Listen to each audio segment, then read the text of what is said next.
Olá pessoal, estamos aqui no Entrecortes. Nós vamos fazer uma degustação do Viola da Maquis, um vinho que ganhou vários prêmios, muitos pontos pelo Tom Atkins, muitos pontos pelo Wine Advocate, melhor vinho Carmenère do ano pela Descorchados. Estou aqui com Vinícius e Jordão. Vamos avaliar esse vinho. Meus amigos, a gente sabe que esse vinho é um vinho altamente premiado, que já ganhou várias medalhas. Como é que vocês se posicionam frente a um vinho dessa magnitude?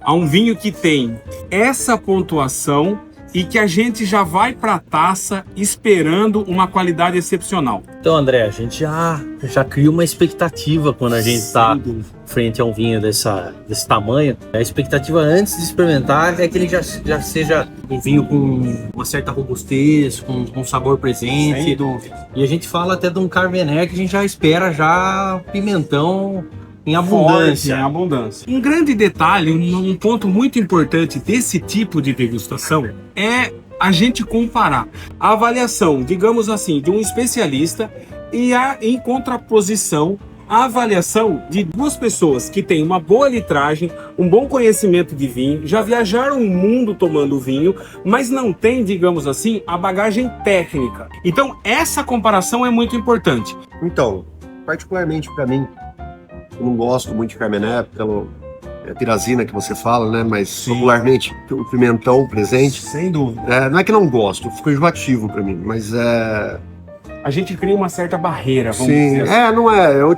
gostava e passei a não gostar. Né? Eu vou dar minha opinião desse vinho agora.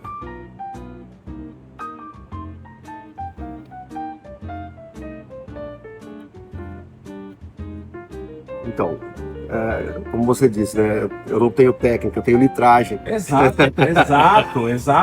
Que é mais importante em muitos casos. É um vinho muito fácil de beber.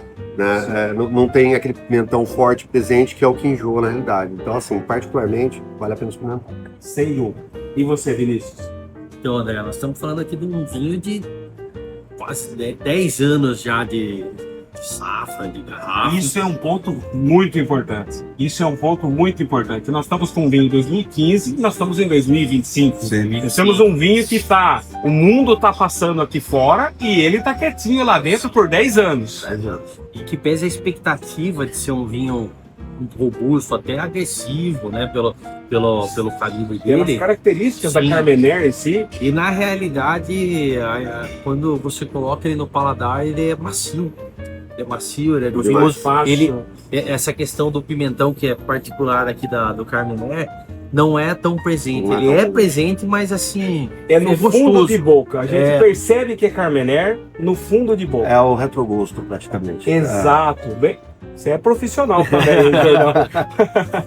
A gente teve essa contraposição, duas avaliações de duas pessoas que têm muita litragem, muita experiência, viajaram o mundo, experimentaram o vinho do velho mundo, o vinho do novo mundo. E nós estamos aqui agora com um vinho chileno, um vinho de Carmenère, uma uva que, como bem citou o Jordão, é uma uva que causa um certo tipo de preconceito para quem vai tomar esse vinho. Será que ele não vai ter muita pirazina? Não vai ter aquele pimentão demasiadamente exacerbado? Esse vinho é um vinho que, se você é um apreciador de Carmenère, é obrigatório que você o experimente. Até para que você compare com Carmim de Pelmo e outros ícones do Chile. E se você, ao contrário, não é um apreciador de Carmenère, você provavelmente, se assim não é, está tomando Carmenères de baixa qualidade. Você precisa experimentar um Carmenère que está entre os ícones. Um Carmenère que traz dentro da garrafa o melhor que a Carmenère pode trazer. Enquanto eles estavam falando, eu fui fazendo a minha avaliação desse vinho. Esse vinho é um vinho, como ele tem 10 anos, ele não está mais púrpura. Ele está um rubi com as bordas indo para a granada. Se eu não soubesse a idade desse vinho, fosse uma degustação às cegas, provavelmente eu iria dizer que esse vinho tinha uns 5, 6, 7 anos. Muito difícil cravar 10 anos. Quem crava é porque estava olhando o rótulo de forma escondida. Na sequência, como também é um vinho com uma certa idade, ele não tem um aroma tão pronunciado. Então logo a gente coloca o nariz na taça, a gente já sente todo o aroma, quase que dá para dizer buquê. Se ele tivesse 2, 3 anos a mais, eu usaria a palavra buquê. Mas ainda estou usando a palavra aroma. Ele traz todo o aroma que a Carmenère pode trazer. O terroir específico desse vinho, da onde está a Maquis, ele é circuncidado por 2 rios. Tem 2 rios nas laterais desse vinhedo. Que acaba acontecendo o quê? Equilibra a temperatura e a gente pode ter uma maturação tanto da doçura da uva, mas também uma maturação fenólica desse vinho, que acaba eliminando, Jordão, Vinícius, isso que vocês muito bem presenciaram na taça, eliminando totalmente a percepção da pirazina, aquela percepção de um excesso de pimentão na taça. E um outro detalhe que precisa se ressaltar sobre esse vinho, ele tem um aroma floral que é extremamente difícil de ser extraído no Carmenère, somente em terroirs muito específicos. Na boca, ele é um vinho seco, de acidez média a mais, ou seja, esse vinho foi muito bem trabalhado na vinícola.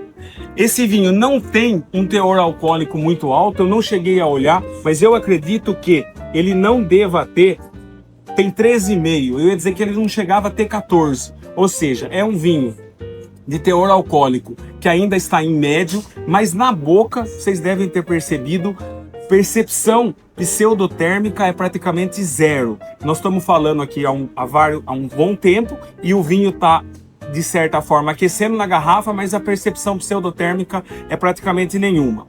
André, esse vinho aqui que foi tão premiado, vinho de 10 anos, sabe que passou por barrica de carvalho, Sim. por um longo tempo ali.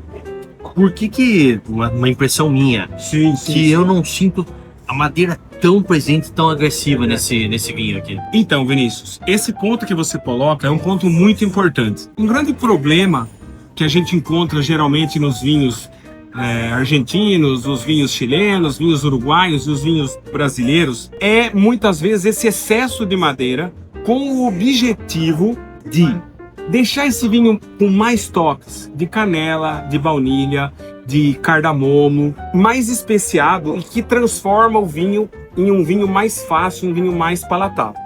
Quando nós temos aqui um vinho do Vale de Colchagua, que é um vale dentro do Vale de Rapel e por sua vez dentro do Vale Central, a vinícola Maquis queria mostrar exatamente o terroir de origem desse vinho. Então o enólogo trabalhou, de certa forma, a mostrar a perfeita maturação, conforme eu tinha dito, tanto de açúcar quanto a maturação fenólica, e trazer para a gente sentir na boca o terroir específico desse pequenininho vale cercado por esses 2 rios.